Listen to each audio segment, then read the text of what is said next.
Magandang araw po sa ating lahat mga busing. Mayroon na naman pong isang customer na tumawag po sa amin dahil papagawa po nila ang kanilang washing machine na manual dahil ayaw na rin po daw gumana. Ito po, pupuntahan na po namin at ito, nandiyan na kami sa kanila. Yun palang kasama ko dito ay yung anak ko. Ayan, yung anak ko, bata pa yan pero talagang batikan na yan sa pag-aayos ng mga gamit. Ayan.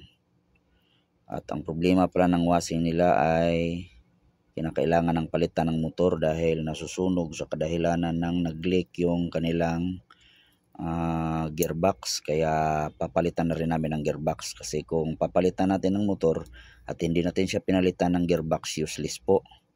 Ayan, papalitan na natin ng gearbox nang sa ganun ay masolve na yung problema ng may-ari. Ayan, ito yung anak ko. Ayan, mabait yan. Ayan.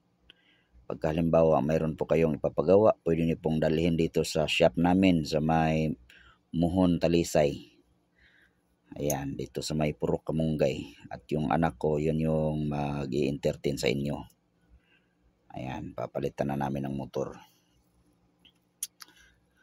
Ayan, pagka natapos namin yan ay 100% na okay na talaga yan at mapapakinabangan ng matagal na may-ari yan. Ayan. Ayan, ikakabit na namin. Ayan. Kung mayroon kayong ipapagawa dyan mga busing, mga grinder, mga rice cooker, electric fan, washing, barina, kahit ano-ano pong mga gamit mga busing ay kayang gawin na yan ng anak ko. Ayan o, mandar na siya, umikot na siya. Diyan napansin nyo, hindi mapigilan, napakalakas niya. Ibig sabihin ay bumalik na siya sa normal. Dahil pinalitan na natin ng motor yan at saka yung kanyang gearbox. Ayan, titistingan na natin para makita natin ang resulta. Ayan mga busing, nakikita nyo na okay na siya.